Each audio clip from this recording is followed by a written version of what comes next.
네, 여러분 안녕하십니까? 우리가 예수님을 만나는 그런 과정 속에서 어떻게 만나야 될지, 또 우리들의 죄는 어떻게 깨달아야 될지, 깨달으면 또 어떤 방법으로 주님과 하나가 돼야 될지, 네, 이번 과정을 통해서 그런 부분을 살펴보도록 하겠습니다. 깨달음이라고 하는 이치는 우리 인간의 이해력 안에 들어있지 않는 것 같아요. 언제나 우리의 이해력 속에서, 내 경험 속에서 살아왔지만 결국 살아온 결과를 지금 맛보고 있습니다. 그렇다면 진정한 깨달음은 외부에서 들어온 어떤 능력에 의해서 더 크게 깨닫게 되겠죠. 예수님께서 이제 떡을 나눠주시면서 제자들에게 큰 교훈을 주시는데, 그들에게 이렇게 말씀하세요. 마태복음 16장 11절로 12절. 어찌 내 말한 것이 떡에 관함이 아닌 줄을 깨닫지 못하느냐.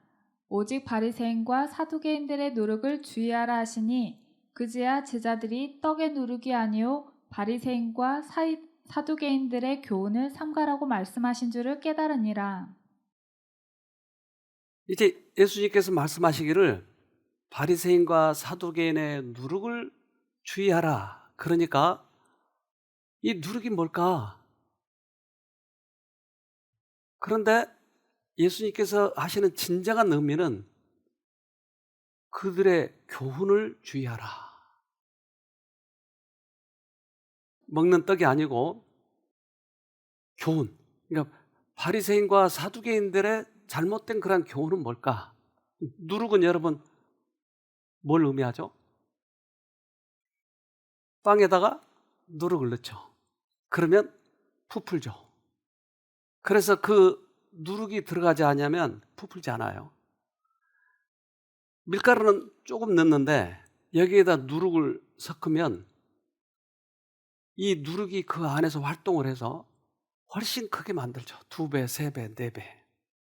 그래서 빵 속에 보면 공기가 많이 들어있죠. 즉, 우리는 별거 아닌데 폼 재는 거예요. 우린 별로 그렇게 착하지도 않은데 자기를 의롭게 보이는 것이에요. 이게 누룩의 역할이네요. 누가복음 12장 1절. 그동안에 무리 수만 명이 모여 서로 밟힐 만큼 되었더니 예수께서 먼저 제자들에게 말씀하여 가라사대 바리새인들의 누룩 곧 외식을 주의하라. 겉으로 꾸미는 거예요. 별로 착하지도 않으면서 착한 척. 내가 다른 사람에게 착하다고 여러 가지로 나타내는 그런 잘못된 교훈이 이 교회 안에 들어있다고 하는 거예요. 그래서 요즘에도 그 유태인들은 이런 복장들을 종종 하고 다니죠. 근데 이게 어디서 유래됐는지, 머리에도 뭐 하나 찼잖아요. 손에도 뭐 감잖아요. 이게 과연 어디서 유래됐는지 이제 전문가들은 이렇게 이야기합니다. 테필린 하나는 머리에 붙이고 하나는 팔에 붙이는데요. 머리에 붙이는 상자 안에는 4개의 분리된 공간에 4개의 말씀 구절이 각각 들어가고 팔에 붙이는 것에는 4부분의 구절이 한 곳에 쓰여져서 담겨 있습니다. 왜 이런 일을 할까요? 그래서 머리에도 붙이고 손에도 테이핑한 것처럼 하고, 그들은 오래전에 그들의 말씀 속에서 이것을 해답을 찾는데, 그 말씀이 어디 있냐면 여기 있습니다. 신명기 6장 5절로 8절. 너는 마음을 다하고 성품을 다하고 힘을 다하여 내 하나님 여호와를 사랑하라. 오늘날 내가 내게 명하는 이 말씀을 너는 마음에 새기고 내 자녀에게 부지런히 가르치며 집에 앉았을 때든지 길에 행할 때든지 누웠을 때든지 일어날 때든지 이 말씀을 강론할 것이며 너는 또 그것을 내 손목에 매어 기호를 삼으며 내 미간에 붙여 표를 삼고 아, 여기 있네요. 미간에 붙이라고 그랬네요. 손목에 차고 다니라고 그랬네요. 맞죠? 여러분 어떻게 생각하세요? 이건 외식이에요. 즉 우리 마음속에 새기라고 했는데 미간에다 새기는 것이에요. 이건 잊어버리지 말라고 하는 의미지 이것을 차고 다니라는 얘기는 아닙니다. 특별히 이스라엘 민족은 바리새파와 사두개파가 있는데 이들은 서로 가끔 싸우고 대립하면서도 예수님을 비방하는 데 있어서는 둘이 합력을 했어요. 특별히 이 두 지파가 그러한 이 여러 가지 예수님을 배척하는데 역할을 했죠. 발이 3개면 바리새파입니까? 머리가 4개면 사두개인입니까? 그들은 부활이 없다고 생각해요. 사두개인들은. 바리새인들은 율법주의자예요. 그런데 그러한 성향이 지금도 많이 있다고 하는 것이에요. 우리들 사이에. 즉 마음에 예수님은 안 계시는데 인척하는 거죠. 바리새인들의 외식은 이기주의에서 나온 것이었다. 자신을 영화롭게 하는 것이 그들의 생애의 목적이었다. 그들로 성경의 말씀을 왜곡하고 악용하며 그리스도의 사명의 목적에 눈을 감게 한 것은 바로 이것이었다. 그래서 우리가 예수님을 만나는 데 있어서 방해되는 것들은 바로 이기주의였어요. 우리 자신을 높이려고 하는 것이었어요. 이게 바리새인들이 실패한 이유니까요. 그렇다면 우리가 만약에 이러한 성향을 가지고 있다면 우리가 눈이 많이 멀었다고 하는 거죠. 자기를 많이 부풀리고 그렇게 하려고 하는 아까 누르개 정신이 나는 겁니다. 이 거짓 원칙은 일단 받아들여진 바 되면 마치 가루 속에 든 누룩과 같이 품성에 침투하여 변화시키는 작용을 하였다. 사람들로 하여금 그리스도의 말씀을 받아들이기를 그렇듯 어렵게 만든 것은 바로 이 기만적인 교훈이었다. 그래서 이스라엘 민족들이 예수님이 오셨지만 그들은 국교가 하나님을 믿는 종교인데 하나님이 인간으로 오셨는데 하나님을 못 알아봤어요. 어떤 사람은 알아봤다 할지라도 그는 혹시 출교당할까 봐 거절했어요. 그것이 멸망의 원인이라고 얘기하는 거죠. 그렇다면 현재 지금의 이스라엘, 영적 이스라엘 백성은 어디 있을까요? 우리죠.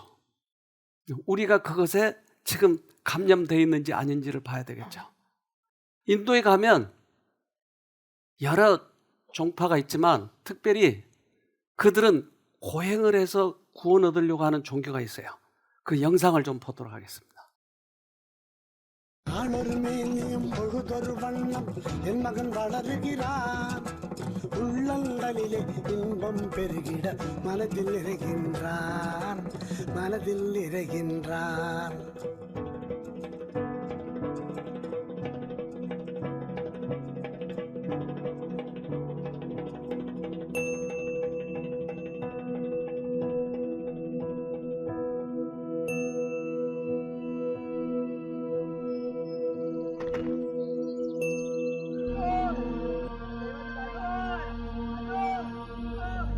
드디어 보행의식이 시작됩니다.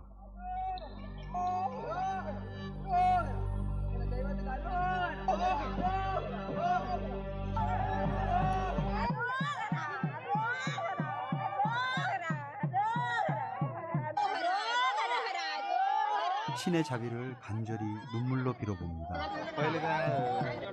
전장 중에는 육체적, 정신적으로 정말 힘들었어요. 전쟁이 끝난 것을 신께 감사드리기 위해 제물을 바치는 거예요. 보행자들의 마지막 길이랍니다. 보행자가 마지막 길로 들어섭니다. 단 몇 발자국, 지켜보는 가족들의 마음도 타들어갑니다. 자이나교는 해탈이란 감각을 제어하고 욕망을 정복해야 이룰 수 있다. 남자 스승이 석 달마다 털을 뽑는 반면에 여성은 넉 달에 한 번씩 뽑습니다.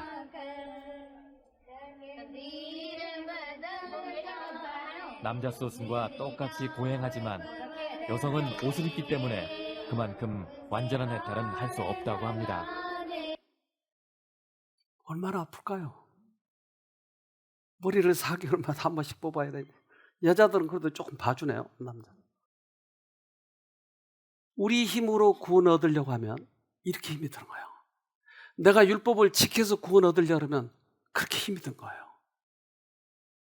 그러나 우리에게 율법을 내가 지키라고 얘기하지 않아요. 지킬 수 있는 능력이 들어오면 그분이 지키게 해주시겠다고 하는 거예요.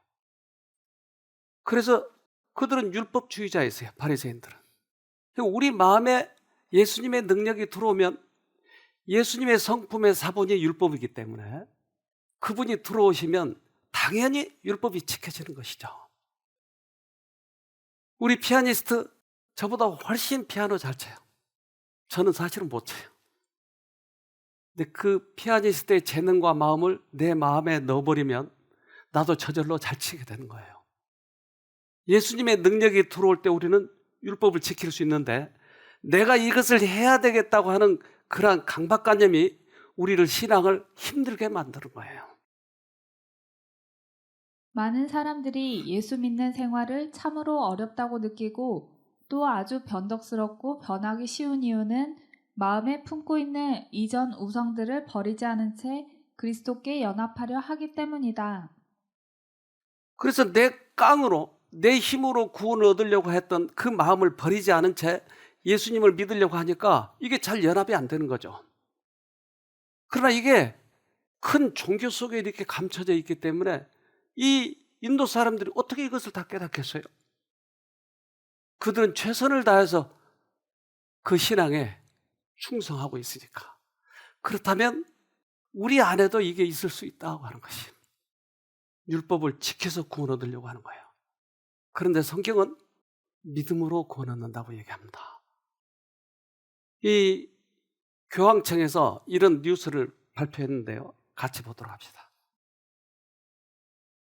교황청에서 요한 바오로 2세의 시성 절차를 담당하고 있는 오데르 면시노르는 왜 성인인가라는 제목의 이 책을 저술해 26일 출간했다. 오데르 면시노르는 요한 바오로 2세의 옷걸이에 특별한 가죽 벨트가 걸려 있었으며 이 벨트가 채찍처럼 사용됐다고 말했다. 오데르는 요한 바오로 2세가 주교 시절에는 자신을 부정하는 금욕 생활을 위해 종종 맨 마룻바닥에서 잠을 자기도 했다고 밝혔다. 아시시의 프란치스코를 비롯 카톨릭의 많은 성인은 영적 수련을 위해 자신을 채찍질하는 고행이나 금욕 생활을 했다. 굉장히 훌륭하죠? 금욕 생활을 하기 위해서 어떤 악습을 끊기 위해서 자기를 채찍질하는 거야. 그래서 가죽 혁대를 가지고 자기를 치는 거야. 이루기 위해서. 여러분 어떻게 생각하세요? 그러면 인도 종교나 다름없지 않겠어요? 그래서 많은 부분이 예수님을 오해하고 있는 거예요. 하나님을. 우리들의 힘으로 구원을 이루어야 되기 때문에 그것이 너무나 힘이 든 거예요. 그러나 주님께서 우리의 마음에 오시면 우리의 성향 자체가 바뀌기 때문에 그것이 기쁘고 즐겁고 그리스도 믿는 것이 너무나 행복한 거예요. 그래서 그리스도인으로서 기쁨이 없다면, 행복이 없다면 그것은 지금 잘못 가고 있다고 하는 증거이기도 하죠. 예수님이 오셨을 때 그렇게 바리새인들이 예수님을 공격하고 했던 것은 바로 그들의 유전적인 그런 성향과 잘못된 교리가 그렇게 만들었죠. 하나님께서는 자기 자신을 기쁘게 하고 자기 자신을 첫째로 삼고자 하는 자들과 연관될 수 없다. 이렇게 하는 자들은 결국 모든 것을 잃게 될 것이다. 가장 희망이 없고 고침받을 수 없는 죄는 생각의 교만, 곧 자부심이다. 그래서 실수한 자들이 돌아오는 것은 그렇게 어렵지 않은 문제인데 나는 의롭다고 생각하고 나는 율법을 다 지키고 있다라고 생각하니까 예수님과 결합이 잘 안 된다고 하는 것이. 그러한 교만은 고치기 힘들다. 저는 요즘에 이제 만약에 은행을 간다든지 또 어느 그 회사를 들어가면 이제 이 인식 시스템이 있잖아요. 그래서 이 백신을 맞았는지 안 맞았는지 그걸 이렇게 보여주고 바코드처럼 그렇게 하죠. 그런데 얼굴을 인식하는 시스템이 요즘 있어요. 그래서 얼굴을 딱 대줘야 들어가 사람인지 아닌지를 분별하는 거예요. 그 시스템이. 그런데 우리 뇌에도 분별하는 시스템이 들어있다고 하는 거예요. 특별히 얼굴을 분별하는 시스템이 우리 뇌 안에 들어있다고 하는 거예요. 근데 혹간 아주 극히 드물지만 이 시스템이 고장난 사람이 있는 거예요. 그러면 어떻게 될까요? 이 여자가 누구야? 맨날 본 부인을 보고 이 여자가 누구야? 그래서 부인이 혹시 시장에 가면 그 시장에서 수많은 여자 중에서 자기 부인을 찾아보지 못하는 거예요. 그런 환자를 영상으로 좀 보도록 합시다. 우리 둘만 앉아서 얘기할 때는 아무 문제가 없습니다. 하지만 슈퍼마켓에 가서 헤어지게 되면 큰일 나죠. 주위에 수십 명의 여자들이 돌아다니는데 어마없어서 난리 났네. 그 많은 얼굴 중에 홀리를 알아보는 건 정말 큰일이죠.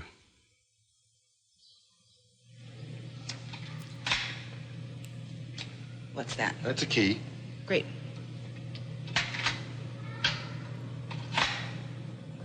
That's an apple. Okay.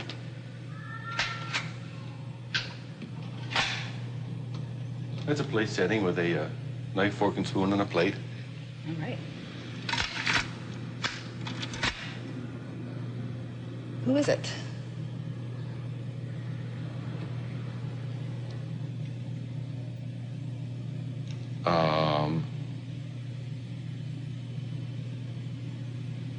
I don't know. I don't know. Okay. Young woman, old woman?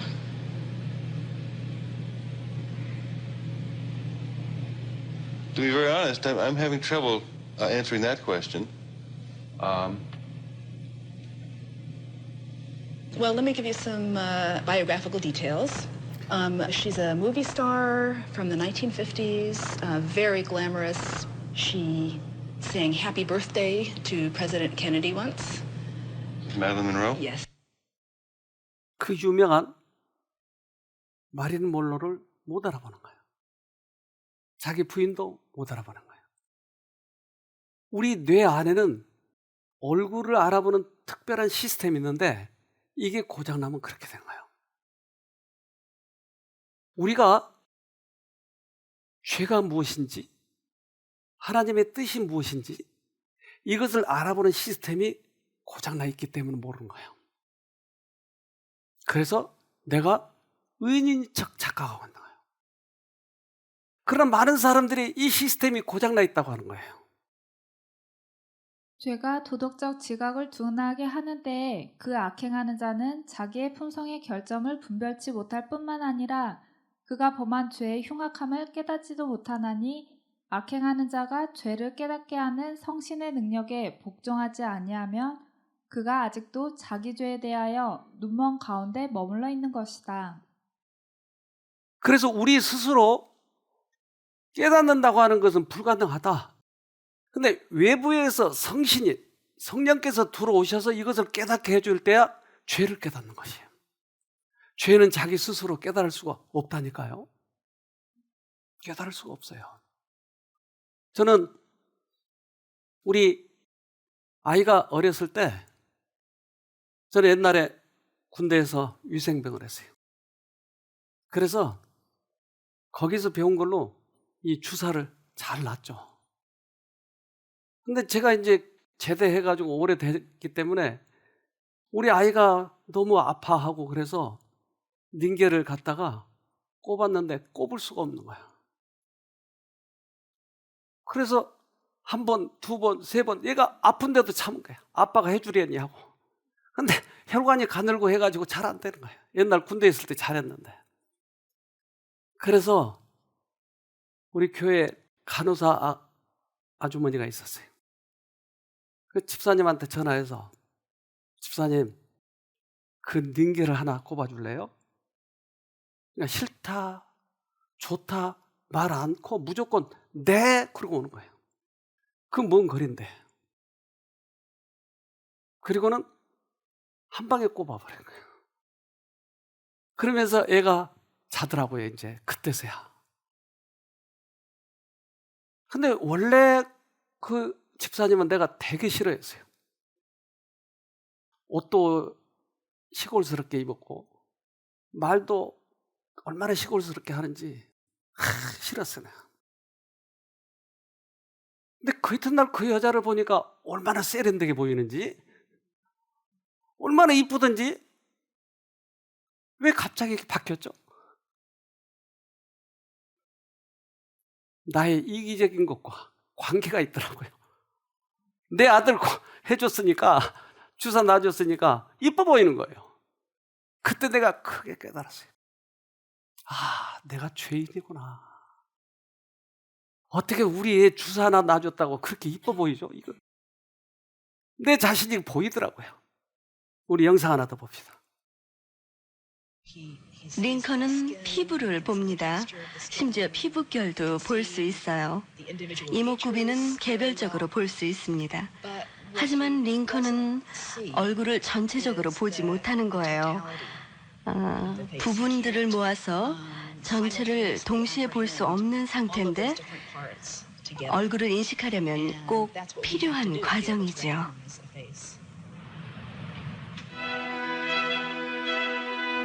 링컨이 얼굴을 바라볼 때 뭘 보고 있는지 상상하기는 아주 어렵습니다. 마치 뇌가 퍼즐 조각을 끼워 맞추는 걸 방해하고 있는 것 같습니다. 세상에서 가장 익숙한 얼굴도 알아보지 못할 만큼 눈, 코, 입이 뒤죽박죽 상태로 얽혀 있다고 할 수 있습니다.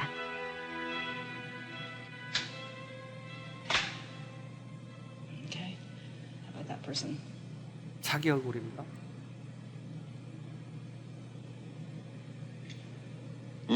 No, no. Any sense of familiarity?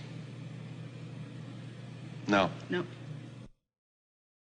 자기 얼굴도 몰라요. 그러니까 그 시스템에 고장이 있어요.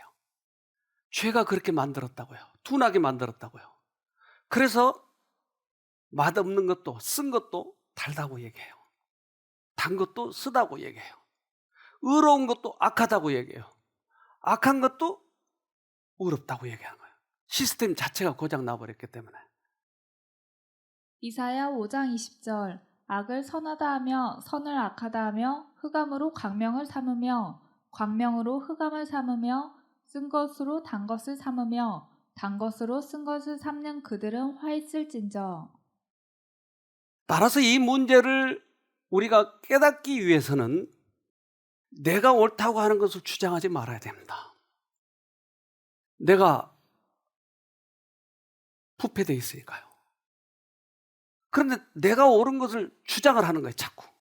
그러니까 좀처럼 이것이 깨달아지지 않아요. 깨닫는 것은 주님께서 나에게 들어오셔서 깨닫게 해주셔야 깨달을 수가 있는 것이에요. 우리는 욥기를 보면 제가 처음에 욥기 읽을 때는 도대체 무슨 말인지 잘 모르겠어요. 그리고 친구들 셋과 계속 싸우는 거예요. 네가 옳으니 내가 옳으니. 야, 너 그렇게 피부병에 든 것은 다 하나님께서 네 죄 때문에 그렇게 병을 준 거야. 그러니까 이제 하나님께 돌아가서 착한 일 하면 그거 나을 거야. 욥의 아들이 죽었어요. 야, 네 죄 때문에 네 아들이 죽은 거야. 콩 심어봐, 콩이 나잖아. 팥 심어봐, 팥 나. 네가 죄를 심었으니까 네가 그렇게 병든 거야. 네 자식이 죽은 거야. 이런 말을 들을 때 기가 막힌 거야.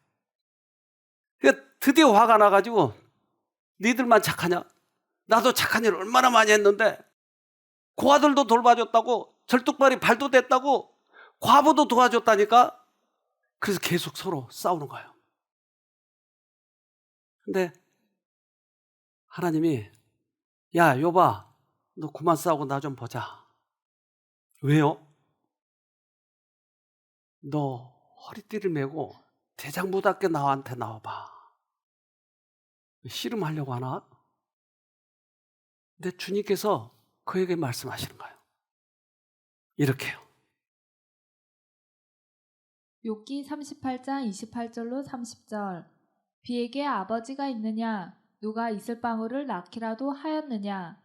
얼음은 어느 모태에서 나왔으며 하늘에서 내리는 서리는 누가 낳았느냐? 물을 돌같이 굳게 얼리느니 바다의 수면도 얼게 하는 이가 누구냐? 물은 영도에 어는데 영도에 얼도록 누가 정해놨을까? 비는 어떻게 해서 땅에 떨어질까? 지구 속의 구조는 어떻게 됐을까? 야, 까마귀는 며칠 만에 알이 있겠지? 부화하지? 계속 생물 공부도 시키고 이러한 과학 공부를 시키는 거야. 가만히 생각해 보는 거예요. 근데 하나님께서 나에게 왜 이런 과학 공부를 시킬까? 그때 그 욥이 생각하기를, 아니, 우리들이 싸울 때는 네가 옳다, 네가 틀렸다 이렇게 심판을 해줘야 옳은 것 그런 것을 구별할 텐데 왜 당신만 보여줄까? 그가 깨닫는 것은, 크게 깨닫는 것은 모든 의의 원칙은 하나님이 정해놓으셨구나. 우리가 옳고 그른 것을 따지는 것이 아니고 모든 의의 원칙은 하나님께서 가장 의로우신 거예요. 즉 광물을 만드시고 지구를 만드시고 까마귀를 만드신 분이 모든 원칙을 정해놨듯이 우리들의 의의 원칙도 그분이 정해놓으신 거예요. 그래서 옳다 그르다 판단하는 것보다 당신 자신을 보여줘 버린 거예요. 이때야 깨닫게 하는 거예요. 그분의 거룩한 목적은 논쟁을 해결하는 것이 아니라 당신 자신을 나타내시는 것이다. 그분은 욥이 고통당하는 이유도 설명해 주지 않으신다. 하나님을 분명히 이해하는 것이 거룩한 섭리에 대한 모든 이유를 알려주는 것보다 훨씬 더 중요하다. 그래서 하나님을 보여줄 때야, 아, 내가 틀렸구나. 저 친구보다는 내가 나았을지 모르지만 큰 원칙에서 비하면 나는 아무것도 아니었던 것이야. 내 이 인식 시스템이 고장나버린 것이었어요.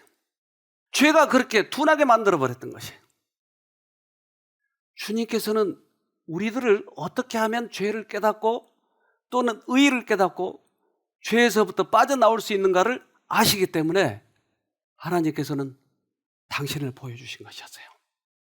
거기에는 기가 막힌 오묘가 들어있어요. 인간의 능력이 못 미치는 곳이 있다. 가장 강력한 지성으로도 결코 설명할 수 없는 것들이 얼마든지 있고 가장 통찰력이 뛰어난 마음으로도 식별할 수 없는 것들이 많이 있다. 철학이 하나님의 길과 그가 하시는 일을 알아낼 수가 없는 것이며 인간의 마음이 무한을 측량할 수가 없다. 여호와는 모든 지혜와 모든 진리와 모든 지식의 원천이시다. 하나님이 나누어 주시는 지혜로 사람이 이 세상에서 도달할 수 있는 높은 학문이 있다. 그 높은 학문, 그것은 하나님께서만 우리에게 주실 수 있는 기가 막힌 지혜죠. 따라서 다른 사람보다 내가 더 착하다, 내가 더 그동안은 교인 생활을 오래 했다, 헌금 많이 했다, 이런 건 아무짝에 쓸데없는 거예요. 우리가 깨닫을 수가 없어요. 근데 주님의 원칙을 쳐다볼 때야, 내가 잘못 살았구나. 주님께서는 그래서 우리의 문 밖에서 문을 두들기시는 거예요. 그분만이 의로우신 거예요. 그리스도는 모든 옳은 동기의 근원이 되신다. 오직 그분만이 우리 마음 가운데 죄에 대한 증오심을 넣어주실 수 있는 유일한 분이시다. 진리와 순결에 대한 모든 욕망, 우리 죄에 대한 모든 감각은 그리스도의 신이 우리의 마음에서 활동하시는 증거이다. 따라서 인간의 한계는, 우리들의 이해력의 한계는 이제까지 살아왔던 최선을 다해서 여기까지 살아왔는데 앞으로 그 이해력을 의지하고 살아가면 나보다 나아질 거 하나도 없어요. 지금의 나보다. 그래서 그것을 내려놓을 때야 비로소 주님께서 우리들에게 지혜를 넣어주시죠. 이것이 우리를 깨닫게 해주시는 것입니다. 우리는 여기서 벗어날 수가 없다니까요. 우리들의 기질이 바뀌지 않는다니까요. 우리의 변화가 오려면 내 외부에서, 즉 초능력이 들어오셔서 나를 다시 한번 이해시키고 기질의 변화를 주시고, 그렇게 해야 품성의 변화가 오는 것입니다. 바울이 이것을 깨달았어요. 그래서 스데반을 돌로 칠 때 바울은 그것을 보고 있었어요. 빌립보서 3장 6절 열심으로는 교회를 핍박하고 율법의 의로는 흠이 없는 자로라. 그가 인식 시스템이 고장났기 때문에 자기가 의롭다고 얘기하는 거예요. 외식이었어요. 그것은 누룩이 들어갔어요. 자기를 의롭게 하는 거예요. 예수님 만나기 전에는 자기가 의로웠다고 하는 것이에요. 그러나 예수님 만나서 로마서 7장 9절 전에 법을 깨닫지 못할 때에는 내가 살았더니 계명이 이름에 죄는 살아나고 나는 죽었도다. 이러한 근본적인 변화가 나를 변화시켜주고 품성을 변화시켜주지, 우리는 율법 하나 더 지켰다고 폼을 재고 착한 일을 했다고 폼을 재고 자기가 의롭다고 하면 고칠 수 없는 병에 들었다고 하는 것이에요. 그래서 바울은 그가 전적으로 달라지는 거예요. 하나님이 그를 보시는 것 같이 자신을 바라보았을 때 그는 부끄러움에 고개를 숙이고 죄를 고백하였다. 저는 바울이 나는 죄인 중에 괴수다 이런 말을 할 때 겸양해서 저런 말을 가식적으로 하는 거야 라고 처음에 그렇게 느꼈어요. 그런데 예수님과 가까이 가고 하나님만이 나의 의다 라고 생각했을 때 진짜로 죄인 중에 괴수였던 것이에요. 그것을 그대로 써놓은 거예요. 주님을 가까이서 보면 그렇게 느껴질 수밖에 없는 것이죠.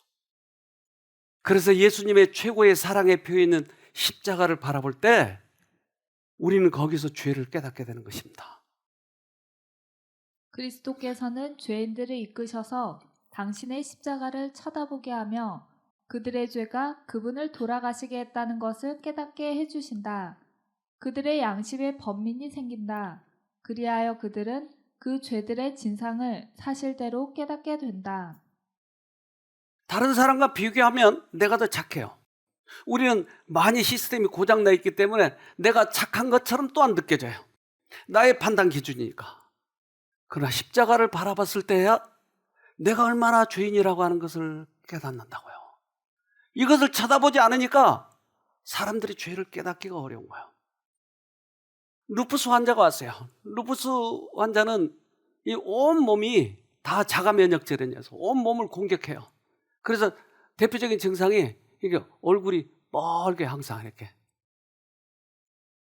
나중에는 이분은 손가락도 못 움직이고 걷기도 힘들고 특별히 신장을 공격해가지고 신장이 거의 망가졌어요. 근데 여기 오셔서 이분이 많이 좋아지셨는데 이분이 결정적으로 이제 그 돌아서는 계기가 있었는데 이분은 원래 하나님을 안 믿었죠. 그런데 이제 하나님을 믿게 됐는데 그가 크게 잘못된 것이 있는데 그분 얘기를 좀 들어봅시다. 저는 41살이고 루푸스 환자입니다.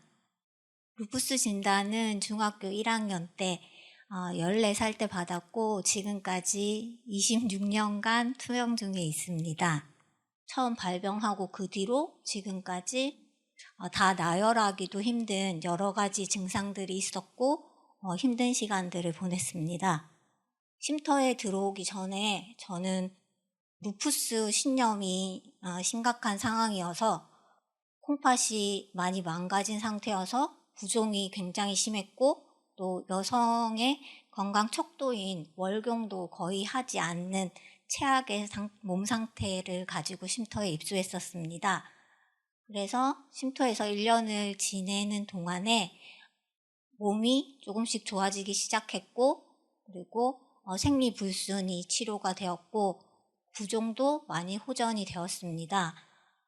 근데 하루는 이제 제가 mp3로 원장님 강의를 듣는데 깨달음의 이치라는 제목의 강의였는데 바리새인의 누룩을 조심하라는 내용이었어요. 바리새인은 나와 별개라고 생각하고 아무 상관없이 제가 들었었는데요. 그날따라 그 강의를 들으면서 마음속에 그게 바로 너야 라고 하는 음성이 너무나도 크게 들리는 거예요. 그동안 쉼터에 있는 사람들이 나 넘어졌어. 나 싸우느라 힘들어 라고 얘기할 때 제가 속으로 어떤 생각을 했냐면 다른 사람들은 나보다 착하지가 않아서 작은 일에도 상처를 받고 또 기분 나빠하고 그래서 그게 속상해서 싸우고 그러는가 보다.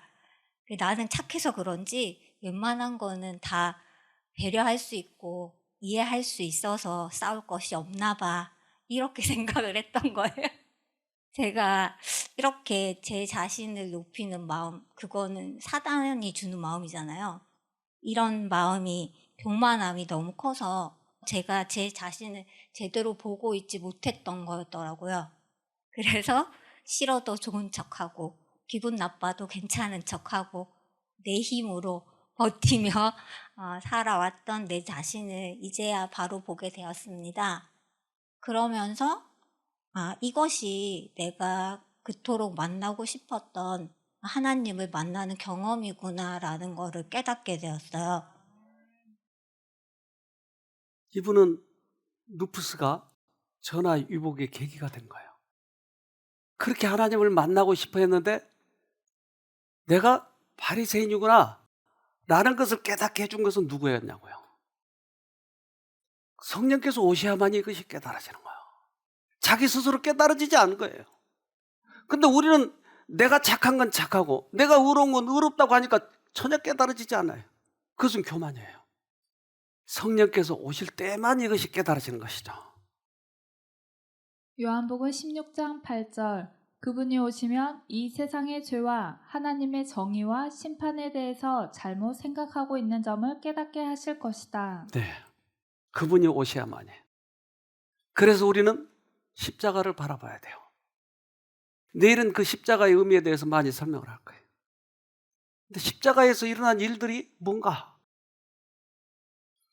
사도행전 5장 31절 이스라엘로 회개케 하사 죄사함을 얻게 하시려고 그를 오른손으로 높이사 임금과 구주를 삼으셨느니라. 그러니까 회개시키기 위해서 용서하셨네요. 근데 회개는 우리가 할 수 없고 회개케 하사 그랬어요. 주님이 회개를 시켜주신 거죠. 회개라고 하는 건 저는 이제 교회를 몇 군데 이렇게 개척하면서 많은 교파의 사람들을 만나죠. 어떤 사람은 회개하기 위해서 도봉산에 올라가가지고 밤새 나무 뿌리를 뽑아요. 울면서. 이것이 회개인 줄 아는 거예요.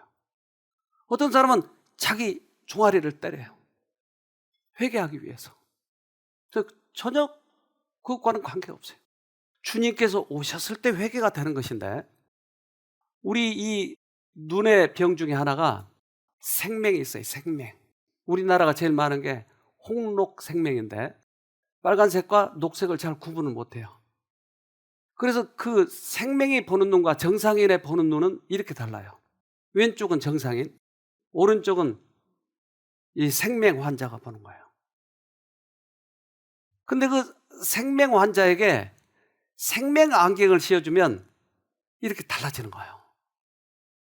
우리 그 영상을 좀 보도록 합시다. 6살 무렵엔 생명이 뭔지도 몰랐어요. 머리가 나빠서 그런가 했죠.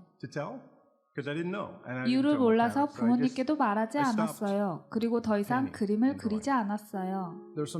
제 아이들이 어떤 색으로 그림을 그렸는지 보고 싶었어요. 어떤 상상을 했는지 애매한 게 아니라 전혀 모르겠어요. 이것도 회색, 저것도 회색, 하나같이 회색이죠. 전 세계 약 300만 명의 사람들은 생명을 갖고 있습니다. 여성스러운 색깔을 모른다고 놀림받은 적도 있어요. 그게 신경 쓰이더라고요. 알록달록한 세상을 나만 못 보는 기분이랄까요?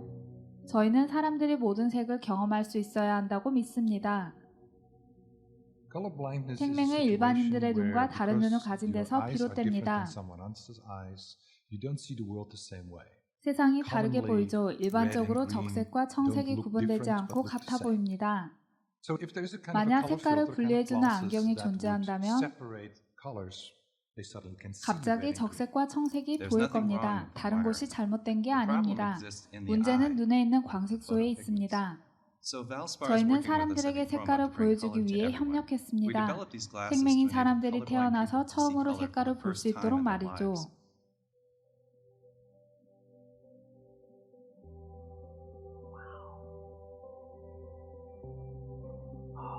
이것 좀 봐.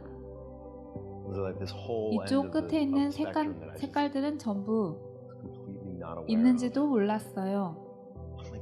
눈물이 날 것 같아요. 정말 대단하네요.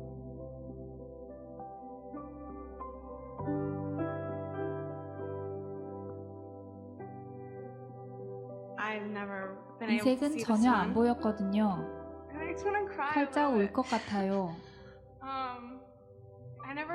제가 생명이 있어서 다른 사람들처럼 못 본다는 게 이렇게 큰 차이가 있는지 몰랐어요.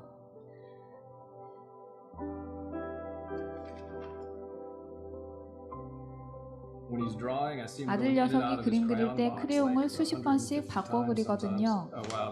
와, 정말 대단하네. 이젠 왜 그랬는지 알겠네요. 이렇게 많은 색깔이 있다니. 이렇게 많은 의미들을 놓치고 살았네요.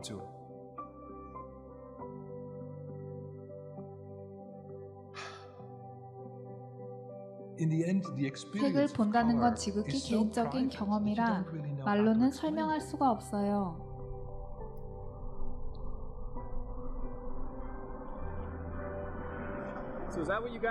여러분은 이걸 매일 보고 살았다는 거죠?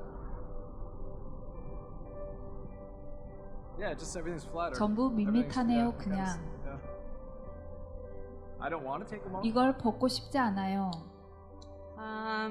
It's just dull. 칙칙해요. It's a little dull. 칙칙하네요, 솔직히. To be honest. I never really thought about my 생명을 colorblindness 그렇게 that much. 심각하게 여긴 적 없었는데 It's just something that I had that I dealt 이미 with. 극복해서 아무렇지도 않은 일이라고 여겼는데 But color is an 색깔 amazing 있는 experience 세상은 that I think 정말 people 대단해요. really take for 다른 granted. 사람들은 아마 당연하게 여기겠죠. 그전에는 몰랐다는 거예요. 자기가 보는 것이 정상인 것처럼 착각했다는 거예요. 눈을 떠보니 이건 조금의 차이가 아닌 거예요.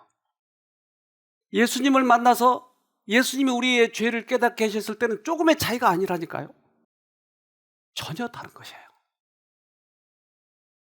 예수님 만났는지 안 만났는지 잘 모른다고요? 그렇지 않아요. 확실히 달라요. 그래서 우리는 그것을 사모해야 되겠죠. 사도행전 26장 18절 그 눈을 뜨게 하여 어둠에서 빛으로 사단의 권세에서 하나님께로 돌아가게 하고 죄사함과 나를 믿어 거룩해 된 무리 가운데서 기업을 얻게 하리라 하더이다. 그 눈을 뜨게 해서 그걸 보여줘야 되는데 이 하나님을 만난 사람들의 간증을 들어보면 맨날 똑같은 길을 가는데 가로수가 그렇게 달라 보인대요. 자기의 시누이애가 자기는 딸 만나고 저쪽은 아들을 낳아가지고 시어머니가 엄청 편애했는데 그렇게 그 아이가 보기 싫었던 아이가 그렇게 이뻐 보이더래요. 달라진다니까요. 우리가 분명히 달라지는 거예요. 그런데 내 의를 자랑하고 나를 자랑하고 교만하면 만날 수 없다고 하는 거예요. 즉 의사들은 환자들에게 필요한 거예요. 근데 나는 안 아프다고 생각하면 의사가 필요치 않아요. 마가복음 2장 17절 예수께서 들으시고 저희에게 이르시되 건강한 자에게는 의원이 쓸데없고 병든 자에게라야 쓸데있느니라. 내가 의인을 부르러 온 것이 아니요 죄인을 부르러 왔노라 하시니라. 우리들의 마음을 낮춰볼 필요가 있지 않을까요? 캐나다에서 한 아주머니가 암 때문에 소문을 듣고 여기까지 오셨어요. 그래서 어떻게 치료하나 그도 이제 관심을 가지고 있는데 이분은 대대로 목회자 집안이라 이제 꾸준히 그런 일반 개신교를 다니고 있었는데 이분이 여기 와서 암을 고친 것보다 더 큰 발견을 한 거예요. 네, 이분 얘기를 좀 들어봅시다. 저는 이곳에 이번에 와서 가장 깊이 제 자신을 본 것 같습니다. 여태까지는 제가 그렇게 죄인이라거나 그렇게 회개할 거리가 많다라고 생각해 보지는 않았던 것 같습니다. 그러나 이번에 말씀들을 통해서 내가 얼마나 죄인이며 어두움이며 슬픔이며 그런 것들을 깊이 보게 됐습니다. 그래서 제가 여태껏 신앙생활을 해왔던 시간들을 볼 때 요즘처럼 제가 하나님을 부르고 제가 죄인이라고 고백한 적이 없었던 것 같습니다. 그리고 정말 감사한 거는 우리 원장님과 사모님과 또 봉사자들이 보여주신 그 사랑이 저게 크리스찬이 가야 될 길이구나 하는 것을 깊이 깨닫고 또 제가 앞으로 어떤 신앙생활을 해가야 되는지 좋은 모델을 보여주셔서 너무 감사합니다. 그는 전화위복에 대세요. 병을 고치러 왔다가 더 큰 것을 고쳐가는 것이에요. 하나님께서는 때때로 우리들에게 죄를 깨닫고 아픔을 주지만 그 아픈 다음에 치료가 되니까 골문 자리는 수술을 해야 그것이 회복이 되니까 그래서 우리 아플 수는 있지만 고름을 짜내기 위해서 때때로 죄를 깨닫게 해주는 거예요. 내가 잘못 살았구나. 이것은 확실히 다른 거죠. 호세아 6장 1절 이제 주님께로 돌아가자. 주님께서 우리를 찢으셨으나 다시 싸매어 주시고 우리에게 상처를 내셨으나 다시 아물게 하신다. 주님께서 우리에게 오셔서 그 아픔을 느끼게 해주신 것은 애통하는 자는 복이 있나니 천국이 저희 것이며 저희가 위로를 받을 것이며 아프게 하는 거예요. 애통. 근데 그 애통이 우리들에게 축복이에요. 그래서 애통하는 자는 복이 있나니. 우리가 이것을 통해서 예수님을 만나게 된다면 우리는 전혀 다른 사람이 되기 시작할 거예요. 성령이 역사한 첫 번째 증거 중 하나는 자신이 죄인이라는 깊은 자각이다. 그래서 성령이 우리 마음에 오시면 첫 번째 나타나는 것은 내가 죄인이라고 하는 것을 깨닫는 것이죠. 성령은 죄를 드러낼 뿐만 아니라 적극적인 의를 깨닫게 한다. 그래서 주님께서는 오셔서 우리들의 마음 문을 열으라고 두들기시는 거예요. 근데 내가 여느냐 안 여느냐는 내 소관인 거예요.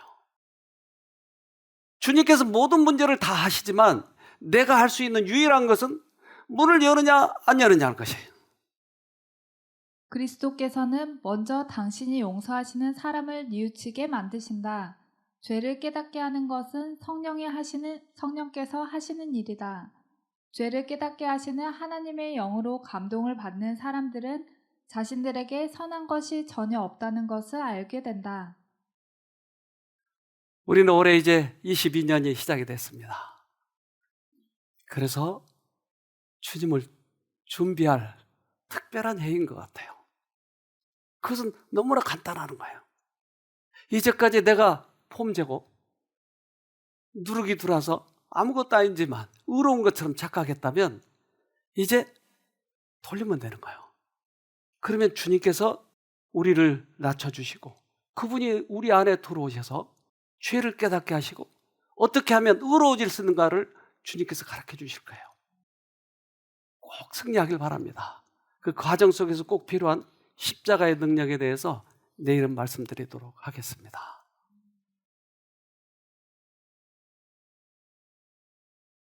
하늘에 계신 고마우신 아버지,